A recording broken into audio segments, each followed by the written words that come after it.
Hello again, I'm Tripp Rogers, and this is Tripp's Take. Well, here we are, the start of the NFL season.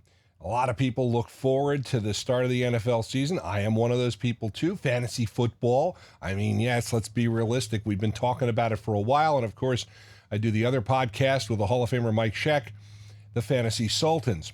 But this NFL season is going to be a little different. Number one, we'll have games on Christmas Day on a Wednesday, and they'll be on Netflix. Number two, Tom Brady moves into the broadcast booth. This has been one of the most talked about stories since Tom Brady announced his retirement for the first time. And then Brady, after he retired the second time, said, I'm taking a year off. Now, if you've read some of the stories that have appeared in The Athletic and in Front Office Sports, Brady has studied studiously to prepare himself to be on television. There is a white-hot spotlight on Tom Brady. There always has been. But now in the broadcast booth, it's going to be even hotter. The thing about it is Tom Brady is being paid a large sum of money. Is he going to make a difference? Is he going to get you to tune into a game? Or will he be another of the long line of players who try to make it as commentators and fail?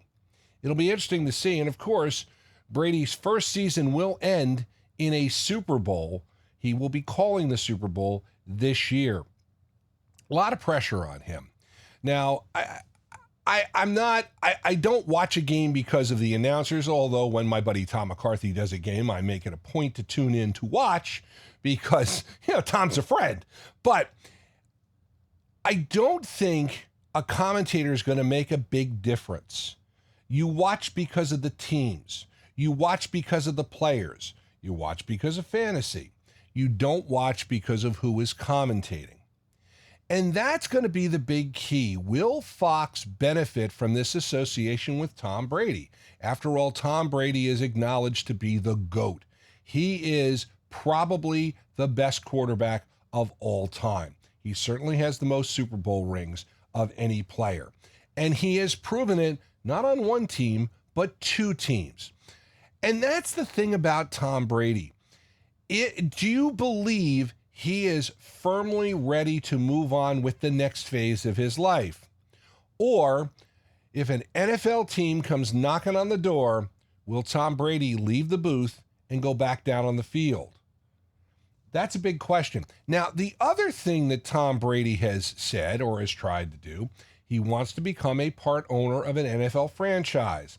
And one of the things the NFL has laid down in preparation for his job is that he can't go to meetings with teams as someone who wants to be an owner in the NFL. And they've kind of clamped down on his access. Now, that does not mean that Tom Brady can't get the information, but those meetings that they're usually confidential with the coaches and the players the day before, Tom Brady is not allowed to participate in. And again, the other question is Brady really going to end up being a part owner of the Las Vegas Raiders, or is that just something else he wants to do?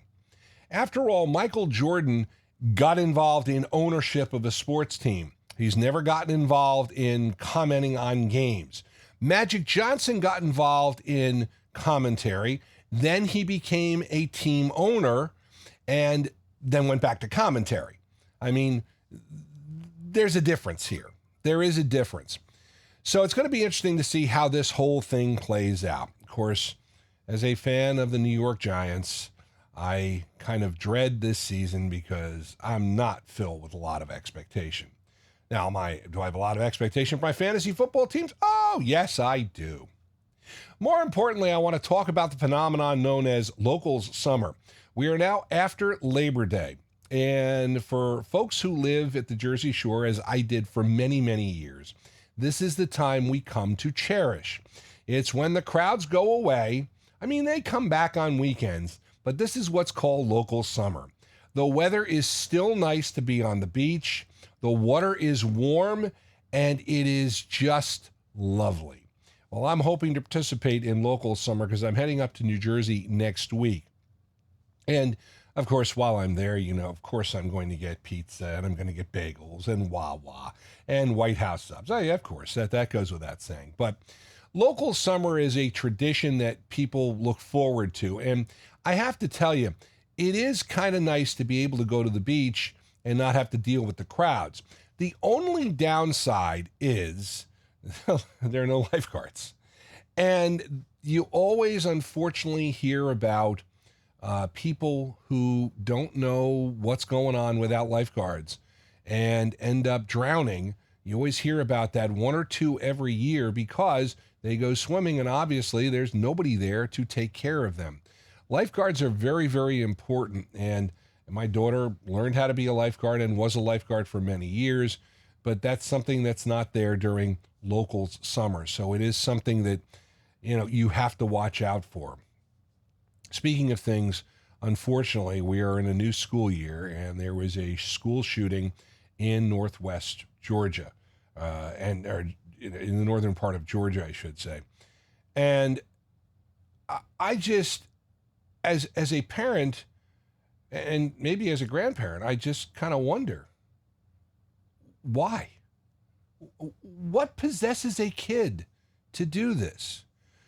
I mean, the incident happened, I record this usually on Wednesday nights. It's happened earlier Wednesday. All we know is it was a 14-year-old kid, and there were 2 teachers and 2 students who were shot. What possesses them to do this? Is it some kind of instant fame? It's notoriety? I don't get it.